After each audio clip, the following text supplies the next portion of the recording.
Welcome to Manager Tools. Today's topic, business travel number 1, packing.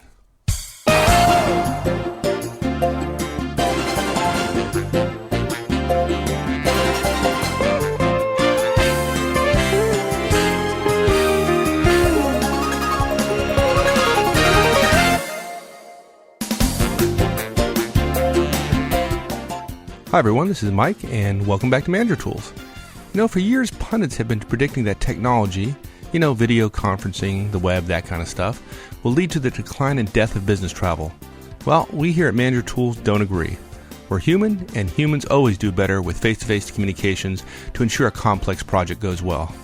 Technology has led to the globalization of business, but that has increased the need for getting on an airplane. And getting on an airplane means packing a bag. And based on what Mark sees in his travels, no one seems to have gotten the memo about the right way to do it. How easy is it? Well, how about a 23-day, 5-country trip without checking a single bag?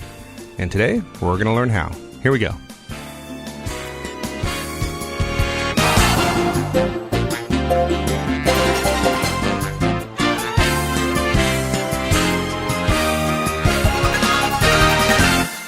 So you do admit that you didn't know all this stuff years ago? Oh gosh, no. Yeah. I wish I had. You weren't born coming out of the womb with this knowledge? I was not born to be a business traveler, but I have been made one, absolutely. And that's why we're doing this cast, right? I mean, why should our members, I don't know, 20, 30, 40, 50,000 a week, why should our listeners have to make all the mistakes I made and so many other people have made? If you travel a little bit and you start paying attention, I suspect you'll learn all this stuff bit by bit, watching people who travel more frequently than you. But we're just trying to condense it all down into one cast. Or, well, actually, when it comes to business travel, a lot more than one cast. But for packing, yeah. Why should they make all the mistakes that we've made? Right. Yeah. And talking about doing a little bit of travel, just to be clear, you really did make a 23-day long 5-country trip for Manager Tools with nothing but a briefcase and a roll-on bag. Yep, that's right. I did. Yeah. I actually wouldn't. I don't know that I'd recommend it for everybody, but with that many stops and many of them being really short, I was cutting it pretty close. I admit that it did help that the last stop was in Acapulco for a sales meeting I was facilitating. The attire was swim trunks and T-shirts. That's and nice. my dreaded flip-flops. And in fact, yes, I do have a T-shirt which says, yes, I do plan on wearing flip-flops the rest of my life. Podiatrist be damned. And frankly, I'd love to hear some stories of some other road warriors who probably have traveled more than me. Frankly, someone can probably beat 5 countries in 23 days long without checking a bag. And I really did it just to see that I could do it. And it was tight, but I definitely made it. Yeah, I've seen the macho mentality expressed in many ways, but that's not one that I've ever heard before. So well done. Okay, you're saying that's macho? I don't know. I just knew that sooner or later we were going to be talking about business travel, and I want to see if I could do it. And so I just had to be, I had to pack differently, a little bit differently than I normally do for a week-long trip. Let's put it this way. For the standard business trip, which today isn't even a week long, right? It's 3 days. The standard business trip, a week long, there's no way that any reasonably smart manager can't figure out how to pack everything in an overnight bag in what amounts to a rollerboard. And I think that's the big mistake, particularly the young people make. You see them schlepping big bags, or what's worse, I see a lot of these young folks, young managers, they have a duffel bag or something from school, right, with their lacrosse team logo on it or something. That's great, yeah. But it's just not business travel smart.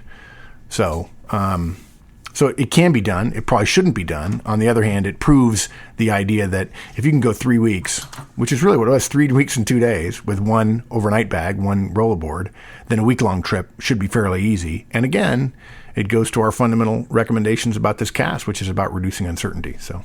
Good. Okay, so let's go ahead and tell them how. Okay. I said it already. I'll say it again. We are going to be doing mini casts on business travel. I can think of 20 right now, and this one is only the first. And some of the recommendations we're going to make will cause folks to think about the types of clothes they might use beyond what we're going to suggest today. And we'll get to that, but not in this first cast, because every one of the topics we start for the first time, we think Gosh, we could talk for hours about that, but we only have 20 or 30 minutes. We're also going to do shows on making travel arrangements, seating on planes, hotel choices, and then there's even more after that. Good. Okay, and what are we going to talk about on this cast? Okay. We start our series on business travel with the basics of packing, and we have 6 initial recommendations. Number 1, do not check a bag. Hopefully that was pretty clear from our intro, right? Do not check a bag. Yeah. That is the prime directive, Trekkie fans. Number 2 is get a wheeled carry-on bag. No duffel bags. And by the way, relatedly, backpacks, not so much. Okay. Use dry cleaning bags. The first 3 are the bag lady jokes. Number 4, can you get a dry cleaning bag with wheels on it? Funny. Just wait your turn. It'll be your turn to make funny comments later. Okay. You put your undergarments that you're going to wear during the trip at the bottom of your bag. You put primary clothes that you're going to wear in the middle or on the top, although I do put them in the middle. And only carry 1 extra pair of shoes maximum. Okay. So that's 6. Okay, so we talked about it a little bit. Let's get to the first item. Number 1, do not check a bag. Yeah. Look, this is a simple one, but it is the core recommendation of all business travel. You do not check bags when you're going on a business trip. You do not check bags when you're going on a business trip. You do not check bags. Yeah, you're pretty adamant here. Yep. And when I've checked bags, you've looked at me like, yeah, what I have. is wrong I with make you? no bones about it. I'm not going to say, oh, well, you're my partner, so it's okay. No, don't check bags. And even worse, if you're making a connection, it's insane. Now, look, I'm not saying that people don't. There are plenty of stories people who say, no, I check bags all the time and they get there. Yep, okay, fine. And that's great. And I would argue that you gain nothing by checking a bag other than adding more time. Yeah, okay, you save yourself rolling the bag through the airport. Okay, fine. That's great. There's a slight benefit there. And you do get to check a little bit more. Toiletries are a classic example. Okay, fair enough. And the one time that your bag doesn't get there, it's completely your fault because there's an option around it. And again, I've been doing this I've been traveling on business for 20 years now. And just don't check bags. Look, we're not trying to make things harder. We're not. You talk to any frequent traveler and they'll tell you the same thing. It doesn't matter whether it's a day trip or a week-long trip. Checking bags simply increases your uncertainty, which is the fundamentally wrong approach to packing. Packing should be about decreasing uncertainty. Airline schedules and on-time arrivals and cancellations are only going to get worse in the years ahead as airlines struggle to make money. It's a business I wouldn't want to be in. I can't tell you the number of times I've been on a flight that was canceled, and in rearranging an itinerary, someone at a ticket counter over the phone asked me, have you checked any bags? If you have, usually they'll make you fly with your bag, a good reason for security, and that means waiting for your bag to be offloaded, which frankly means you won't be able to make quick decisions, and it reduces your flexibility. And look, there's a whole different cast here on airline choices and so on for flexibility and so on. But for now, 1 bag, not checked, rolled aboard with a briefcase. Right. Okay. So decreasing uncertainty sounds like something I would like to have more of on my travels. But so that's good. But there's more. Oh yeah. Perhaps even more important than what we shared. Look, you save a step at check-in. Thanks to the internet, most airlines allow you to check in online 24 hours in advance. If you don't check a bag, you can print your boarding pass on your home computer, and go right to security as opposed to going to the counter. Now look, okay, I know some people are saying, wait, there are kiosks, that at counters so you don't have to stand in line. You can print your own boarding pass without seeing an agent. Yeah, unless you have a bag to check, in which case you have to wait in line with everyone else who's waiting to check a bag. And the line that the people are checking bags in is often just as long, if not longer, than the line to actually check in, even if you've already done it, if you haven't done it the night before. So it doesn't take that long most times. But even if your plane isn't delayed, even if you have thought about avoiding Dallas-Fort Worth in August during late afternoon thunderstorm time, even if you have avoided the last flight out, all of which you ought to know by now if you're a frequent business traveler, you may well be in line with a whole string of people who have not thought of those things, and you're 10th in line, even though your flight is right on time, you're there in plenty of time, but now these 10 people have to get their bags, have to recheck them, they have to complain, they're hot, they're sweaty, they have kids with them, the kids are crying, and suddenly those 10 people take a lot longer than you would, and assuming that it's only going to take 3 or 4 minutes now what you're doing is you're allowing assumptions to get between you and your business objective, which is just stupid. It's just ineffective. Right. Well, some things you can't control, but let's talk about the thunderstorms. I mean, you actually think about thunderstorms in August. Yeah, sure I do. Dallas-Fort Worth. Yeah, and ice in Chicago in January, and that's a whole separate cast. The point here is you have to eliminate the purpose to go on travel. If a company is going to spend money for you to see someone face to face, then your job is to get there as efficiently and effectively as possible. If you check a bag, you're reducing your efficiency and potentially your effectiveness.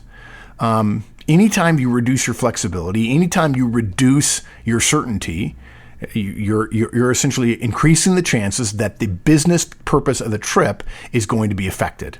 And because other people have been doing it for years without any negative impact, your company assumes you can do it reasonably effectively. Furthermore, you don't have to wait for your bags when you arrive. If you haven't noticed, there are almost always taxi cabs, at most major airports. Okay? But the issue in getting a cab is not whether there are cabs there always are, but how many people are waiting for them, whether or not there's a line. Not waiting for your bags puts you at the front of the cab line. If you're going to a hotel shuttle, you're the first one to call, or you're the first to get in. Maybe the shuttle waits for somebody who's getting a bag, but at least you're on the shuttle and not getting to the shuttle spot when someone leaves or thinking, gosh, there's not room on the shuttle for me. Particularly if you're going to a conference, a lot of people stay at the same hotel and those shuttles tend to fill up. And if you're arriving late in the day before a conference starts, there are a bunch of people on your flight from wherever you're going, thanks to the hub and spoke system, that are going to the same place you're going. And if you have to wait for a bag and a bunch of people don't, you're going to end up getting to the van late. And then there's going to be a line at the hotel check-in.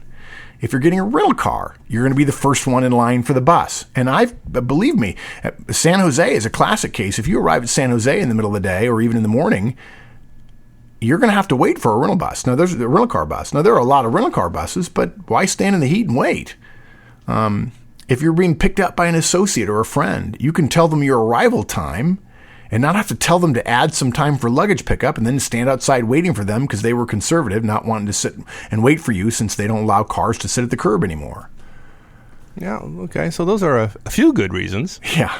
And look, even worse, what if your bags are lost or delayed? Who wants to wait up until 2 a.m. to get their bags? Well, how would you feel if you had to wait up till 2 a.m. before an interview? Who wants to sweat going into the interview in what you traveled in? Well, I don't care how good you are. That's going to hurt you. Even if the interviewers say, no, it's fine. It happens all the time. We're in an out of the way place, blah, blah, blah. If it only affects how you feel about while you're interviewing and you spent time getting the right suit and the right shirt and the right blouse, whatever, geez. And obviously I've already gone on and on, but I could still say I could go on and on yet further because the cardinal rule of business travel is do not check bags. Wow. Do not check bags. Did I get that right? Yeah, pretty much. There you go. Pretty much. Okay. Yeah. Look, if you're traveling with me on business ever, and you check a bag, I'm not saying you, Mike, but anybody who would become an associate or a friend or a client of ours or whatever, and they check bags on a short trip, and I didn't, I would absolutely raise my eyebrows at them. Like, what? I mean, hey, folks, I can tell you that he actually does raise his eyebrows. And I tell you something. I don't want to be a travel snob or anything. I'm not. I mean, somebody asked me once, "How come you always fly first class?" Well, that's because I fly a lot, and they upgrade me. I pay coach fares, and then they upgrade me.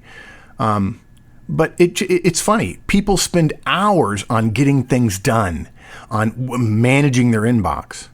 And then they throw all that to the wind and say, "Oh, I can be efficient down to my fingernails when it comes to my inbox. But when it comes to business travel, I'm going to violate the card rule just because I don't know how to pack.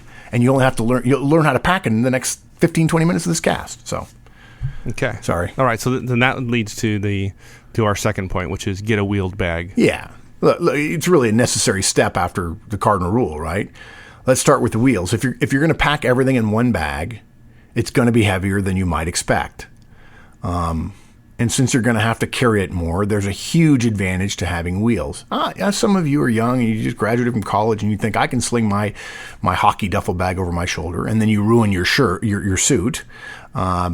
Or during wintertime, when you have to stand outside, you have to hold it above ground because you wouldn't want to put it in the slush that they let sit on the curb. Most wheel bags are now made to allow your briefcase or your other second bag to sit on top of them, or even to hook into them in some way. My Hartman briefcase has a sleeve. You've noticed it, Mike, that exists for that very purpose. The handle of the carry-on or of the rollerboard bag slides through the sleeve very nicely. It's a godsend. In fact, recently I had to travel. I had my golf clubs with me, a bit unusual, and just the moment I slid my briefcase on top of my rollerboard bag, which I travel with all the time, those are the two pieces I travel with, but in my mind, it's almost one piece. I walked 20 feet before I realized, what's wrong about this picture? Well, what was wrong was my golf clubs weren't with me. And it was just because I've done it a million times with just the two pieces, which really become one in my head. Check out, do it this way. Check out what all those business travelers in first class are using. They are using wheeled bags. And I'm not suggesting we suffer from class envy here. The majority of folks in first class, just like me, are not there because they're rich. They're there because they fly a lot. They get upgraded because the airline wants to reward them and have them keeping flying on the airlines because they pay business fares for business during the week flights. And they've learned, probably like me, the hard way, what works and what doesn't work. And they all have rollerboards, almost all of which allow them to put their briefcase on the top of it, slide right in, and they're done. Right. And we even have some recommendations around brand sizes. Yeah, we do. The key thing to look for in rollerboards is the phrase 22 inches. That's the maximum length of a bag that will fit in the overhead compartment.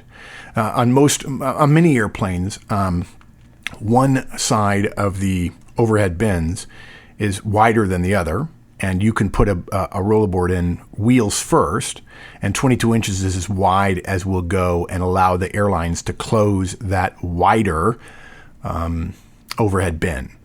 Now, there are people who will tell you they can be longer than that, and what you do is you just turn them sideways, and technically they're right. And in fact, they can fit on either side of the airplane, so it could be 23, 24, 25. The problem is that implies that you can get through security with them. And security people check them out. And if they look too long, they're going to say, you're going to have to check that. And maybe you'd say, well, I'm a frequent flyer, so I can get around it. Yeah, but sometimes there's not a first class line. And I've seen people who got caught, frequent flyers, and were made to check them because you don't want to have an argument with somebody and say, I'm a frequent flyer, so you should let me take this bag. Because technically, it's too big according to the regulations. Right. Well, and if you put it in wheels first, you're more likely to find a spot that will actually fit. Yeah, exactly. Yeah. If you're getting on the plane at the tail end of the line, yeah, if you're in group 5, yeah. 22 inches is industry speak for, quote, you can carry this on and put it in an overhead bin, unquote, and meet airline requirements. Now, that said, there are many brands that are fine. We're not going to get too much into detailed recommendations. I know a lot of folks who carry Tumi, T-U-M-I. It's a high-end brand. It's favored by lots of executives, particularly in the high-tech industries. And they totally pair nicely with Tumi briefcases and laptop bags, which are also very highly thought of, both the leather ones and the ballistic nylon ones. Now, our favorite, and one Mike and I both carry, is Land's End. They're completely sturdy, and the great thing is they're guaranteed. In my 2 million plus air miles, I've only bought 2 of them because when one breaks, I simply return it and get a new one for free. I love mine. I pack it often enough that it stays underneath my bed in a state of partial packedness at all times so that if I have to go somewhere within 24 hours, I can just throw some things in there and I'm gone.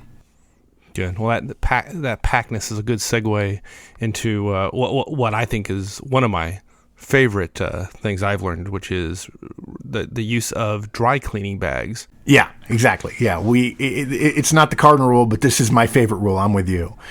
What we're recommending here is that you wrap all of your clothes, not your undergarments, but all of your blouses, all of your shirts, pants, skirts, suits, your primary wear, your primary garments, in dry cleaning bags. And by the way, not jeans. You don't need to put jeans in the bags. It doesn't really help, and we'll talk about that in a minute. What we're talking about here is the clear, see-through, transparent bags that your clothes come back from the dry cleaners in. Don't throw them away anymore. Take them off your dry cleaning, okay? Fold them neatly, put them in a drawer somewhere in the corner of a closet. And then, when you pack, put all of your primary garments into the clear bags. What this does is allow you to pack much more and virtually guarantee all of your clothes will come out of your bag completely wrinkle-free. Yeah, it's really pretty amazing. Yeah, it totally revolutionized my travel and my packing habits when I started doing it. And those bags take up no additional room beyond what you would normally take up. You don't need a specialized bag that somebody sells you on a travel website. Dry cleaning bags come, if you're wearing business clothes, you're going to be dry cleaning things periodically. And frankly, I have 50 of them in my closet, but I would be willing to bet I've been using the same 5 to 10 over and over and over again because they last a long, long time. And here's the thing. You don't even need one bag per garment.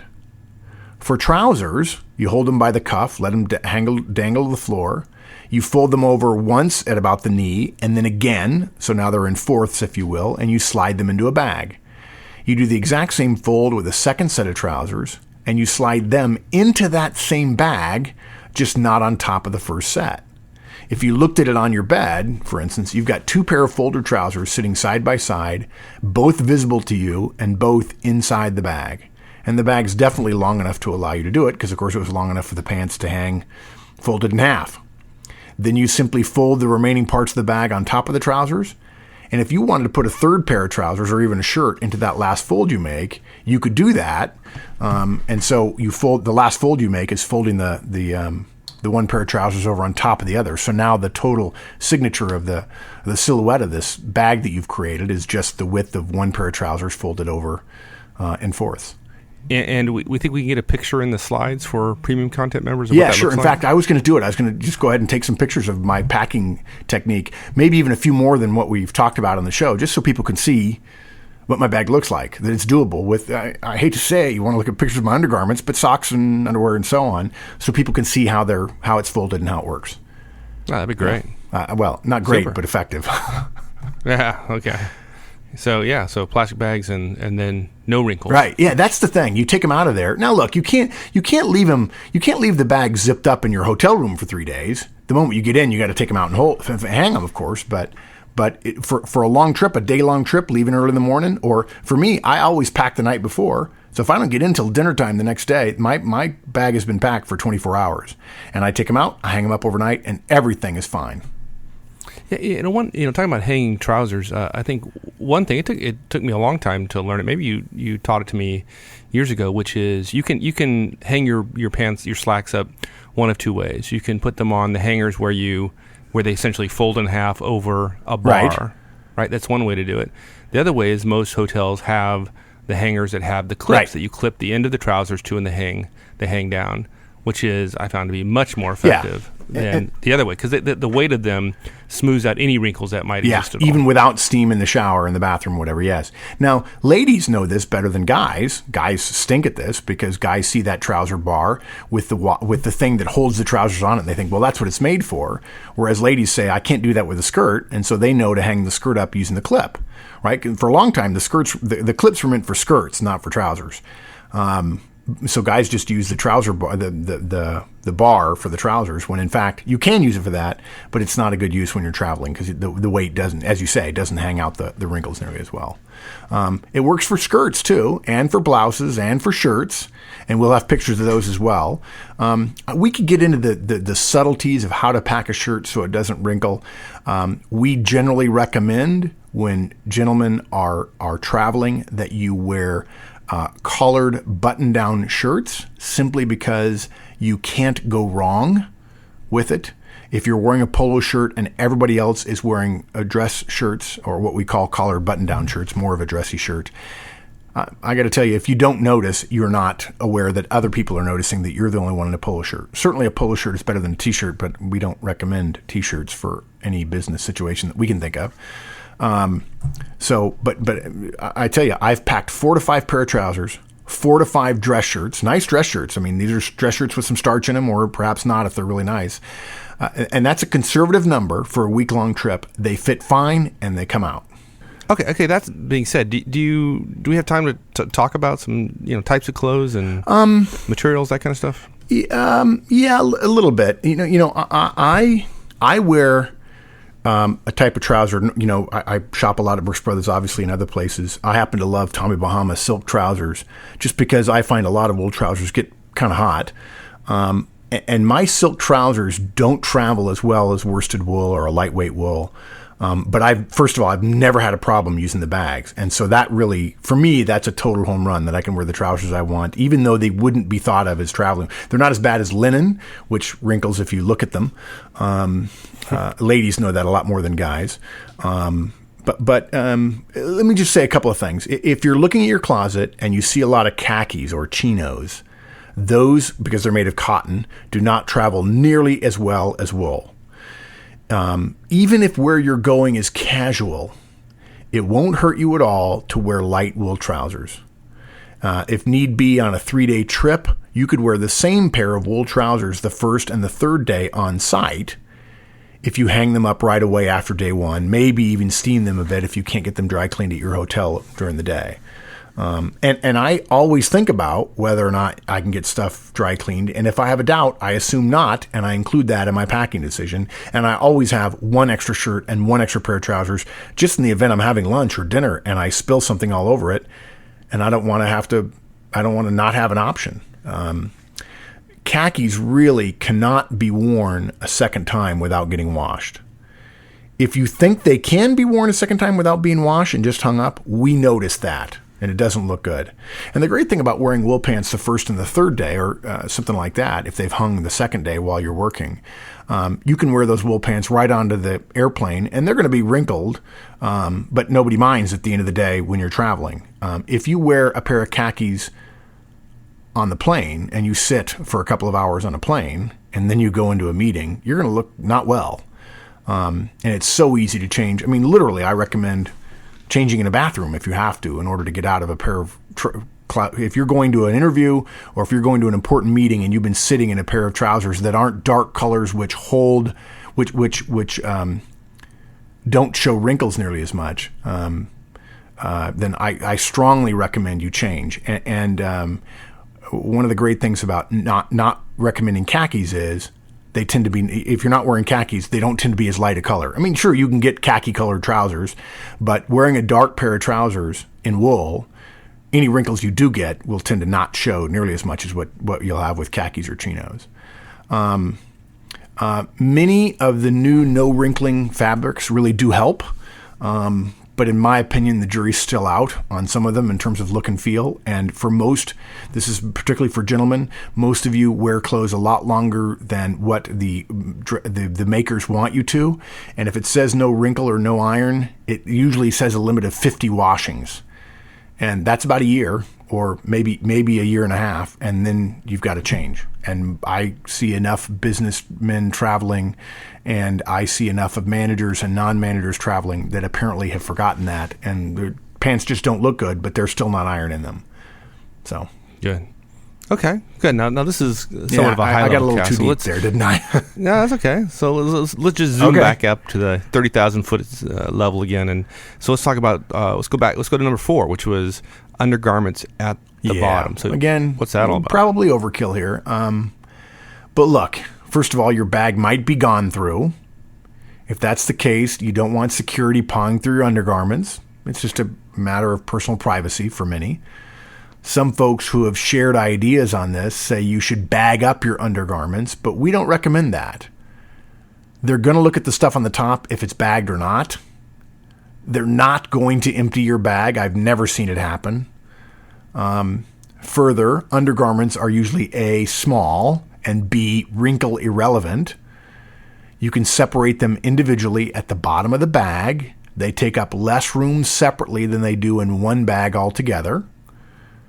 Further, most rollerboards have a pair of humps down the center of the bag where the handle that you pull it with sits when it's collapsed.